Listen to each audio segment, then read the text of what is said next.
Hello everybody, welcome back to my channel and welcome if you're new. Today join me as I make some very popular Irish foods using an Irish cookbook that was sent to me from my sister who's living in Dublin. We're going to be making also a themed holiday treat, some Patrick's Day cupcakes. So come join me in the kitchen for some potato shenanigans.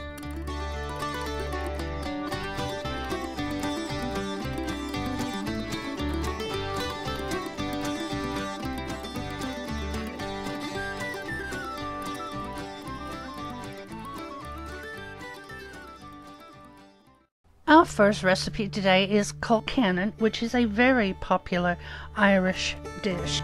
It is traditionally made at Halloween, but of course it's good anytime, especially St. Patrick's Day for us. It calls for cabbage in my recipe book, but it also says in the other recipes around that any green vegetable that you have on hand would work, and that includes kale. I've seen that on many recipes as well. But we're sticking to this recipe book, which I do have listed in the comments below. I've converted the ingredients from the metrics to the imperial, and I'm going to show you how to put these dishes together, but it is copyrighted, so I can't give you these directions word for word. But if you would like to purchase the recipe book, there are a ton more fun ways to make potato dishes, and I have a link for it on Amazon.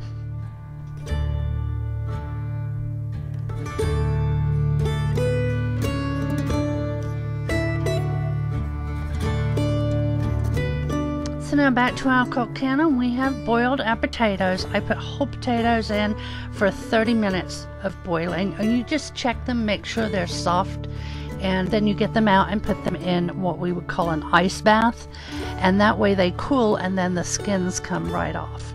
Now I'm heating up some more water here for my cabbage.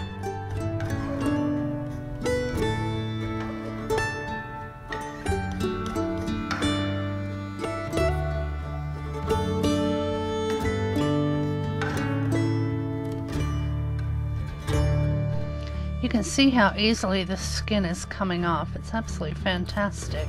I remember my mother doing this as a child, but I think peeling the potatoes first is just something I learned when I started cooking myself, so maybe it's a more modern day way of doing it.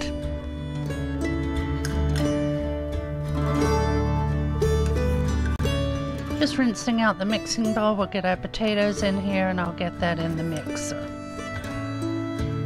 The water's boiling now for our cabbage, and it says to boil that for 4 minutes or just until tender. It says do not allow it to overcook and become soggy. So once it started boiling, I set my timer and then I put it in the colander in the sink to drain. Now we're working on our milk, which we're going to heat up. Add our salt and butter. I used a couple tablespoons of butter in with my milk, and then the rest of it I add into the potatoes while they're in the mixer. So we've got the potatoes going. I'm putting in the butter. We have added the milk mixture. Unfortunately, I didn't have the camera on at that time, so I do apologize. And now we're going to put in the cabbage. So potatoes, milk, get that going. Then put in the cabbage and your other butter, mix it all together, and then the last thing we do is salt and pepper it, and that's to taste.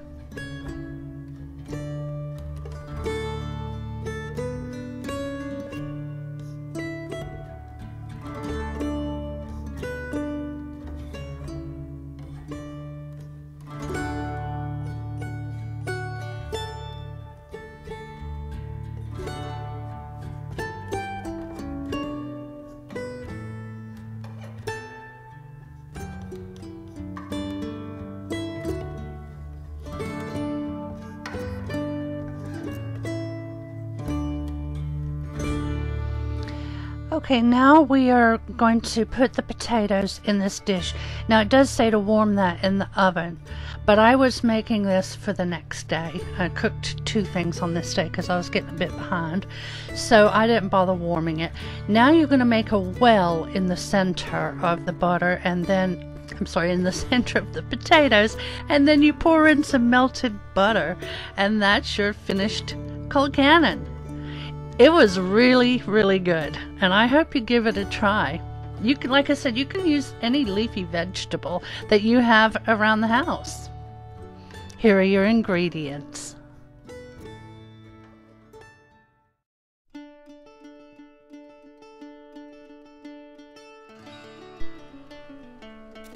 So for our potato and ham frittata, the first thing I did was preheat the oven. I set it for 350.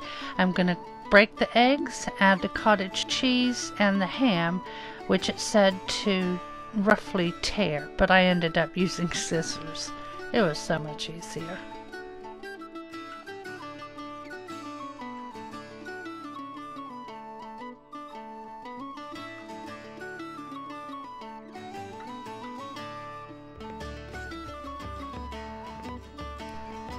We're going to give this a good whisk, and then you season this with salt and pepper. I missed that step, so I'm saving you the trouble. Don't miss that step. You're going to need a frying pan that you can put in the oven for this. You're going to put in the olive oil and then add the onions and fry these over medium heat just until they're translucent. So while I was waiting on that, I went ahead and sliced up my potatoes. They are supposed to be thinly sliced, so I used my cheese grater. It has a slicer setting.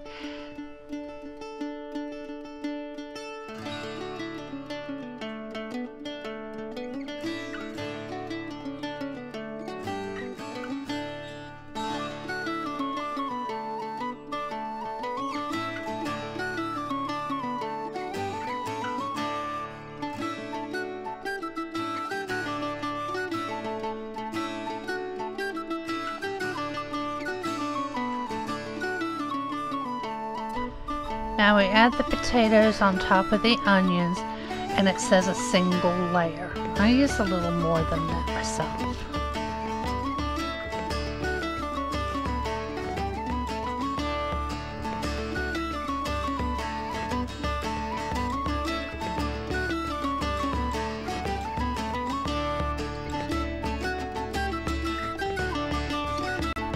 Now we're pouring the egg mixture over top of the potatoes, and we let that cook without stirring for 5 minutes. We're waiting on the base of the frittata to set. Then we put it in the preheated oven for 25 to 30 minutes until the eggs are cooked and the top's golden.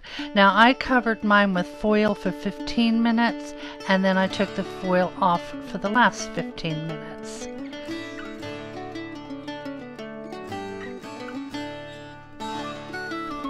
And this is how it came out of the oven. It really reminded me of quiche, and it has that same flavoring without the crust, so I really enjoyed that. We had ours with a side salad.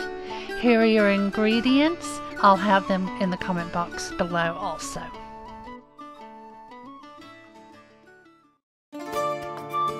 There were a lot of recipes for soup in this book. I chose a simple one, just the potato soup, a traditional soup recipe. So we're going to cut up onion and potatoes, and this tells you to sweat the onions in butter, which was a term I sort of remembered from England, but I wasn't in the kitchen very much as a little girl, so I decided to look it up, and the purpose of it is to not saute them like, you know, we would saute the potatoes and then add the broth and, you know, cook till the potatoes are done.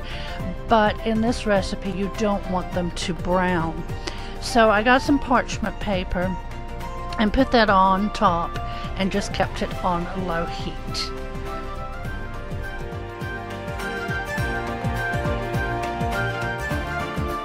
We're using 2 tablespoons of butter. We're going to do the onions first. The recipe called for a whole onion, but I only used half in mine.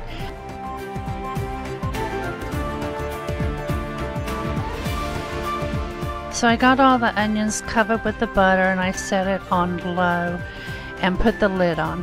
While that was sweating, I got my parchment paper ready, and then I'm going to add the potatoes, and once you add those, you cook for another 10 minutes. You want to keep turning them to make sure they don't get browned. I kept mine at 200, so they were fine.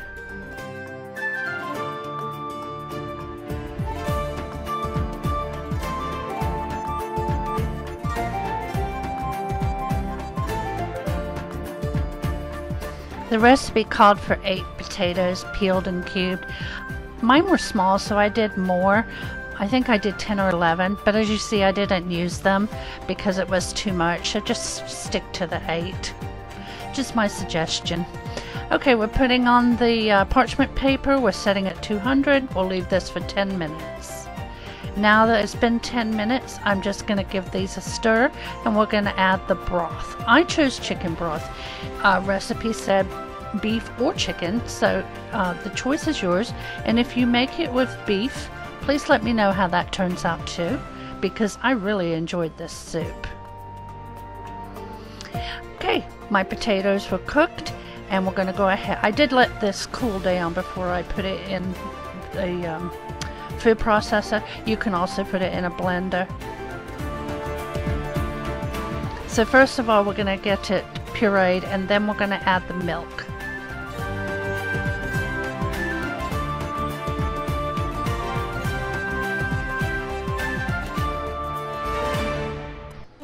Okay, we've added the milk. We'll give it a couple more spins, and then we're going to put it back in the pan. We're going to warm this back up and add salt and pepper to taste.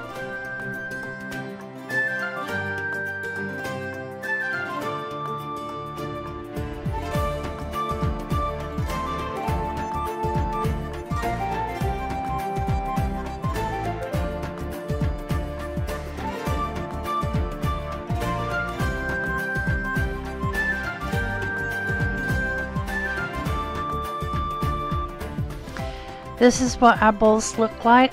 It was absolutely delicious. It tasted like a baked potato in a liquid form. It was amazing. So I hope you give this one a try.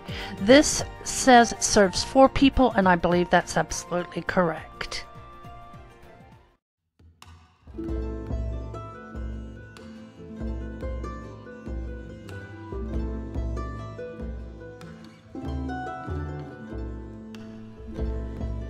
The potato cakes are made out of leftover mashed potatoes. So when I was making the Colcannon, I took out some of the mashed potatoes before I added the cabbage. So we add about 4 ounces of flour to this, mix it together, make it into a dough-like consistency, and then it says to roll it out. I was FaceTiming with my kids on the television at the same time, so I ended up just flattening it. And then you make these into rounds, but I went one step ahead this year. I got some shamrock cookie cutters, and that's the shape I made my potato cakes.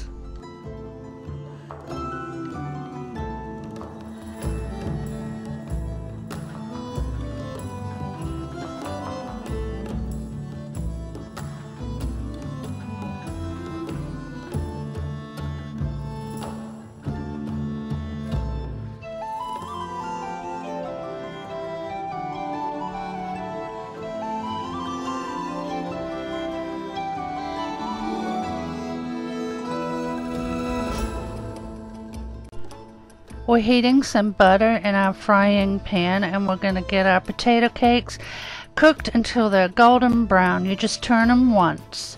You might need to add a little more butter as you go through. You want to serve these immediately. They were really, really good. Big Daddy and I both enjoyed these. You can do them, like I said, if you have leftover potatoes, You don't have to shape them, but it was very good. And this was a simple potato cake. They have a lot more in the book, the recipe book, different flavors like Parmesan. They have something called latkes. I think I'm pronouncing that correctly. And those are floured. So, yeah. If you're interested in the book, like I said, the link is in the information box below.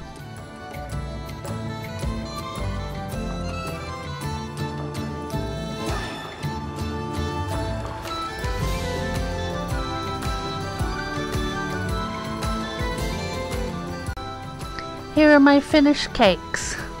I hope you give them a try. They were super simple.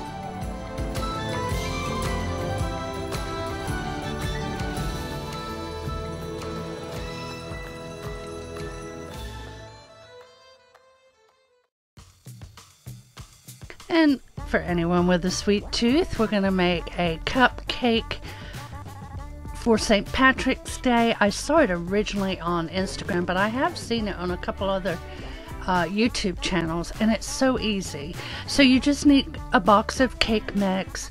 You'll need 2 tubs of icing. I was 1 short. And then you'll need 1 packet of Airheads candy. So the first thing I did was make the cupcakes and get them baked and cooled.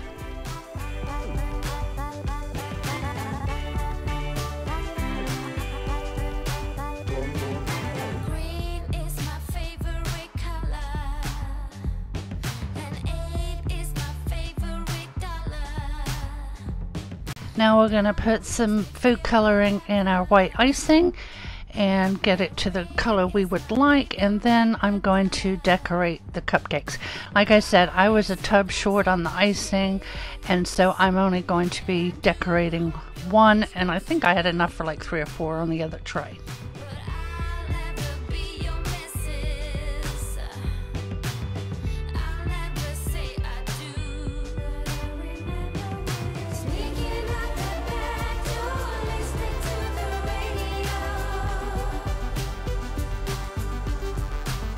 This is the Airhead candy, and all I did was cut up the strips. I started cutting them into 4s, but 3 was better, so just cut them into 3rds, and there's plenty in there. And like you see, I bought 2 others that are sitting there that Big Daddy will enjoy, but it'll only take 1 pack. These came out so cute. So here's the rainbows going on our cupcakes. I hope you give it a try. It'd be fun to take to a party. I'm sending them to work for the guys that work with Big Daddy. But yeah, take them to work or kids' party. They were super cute.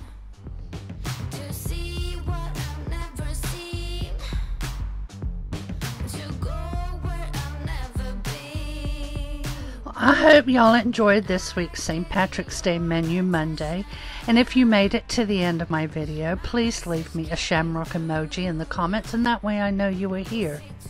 I will have all the ingredients for the recipes that I shared today in the comment box below, but if you want directions as well, I do have a link to the Irish Potato Pocket recipe book, and it's on Amazon, and that has tons of fun things you can do with potatoes. And I tell you, we need it around here because there is a whole bunch of potatoes coming up in the garden. Guys, I love you. Thanks for watching, and I'll see you on Wednesday.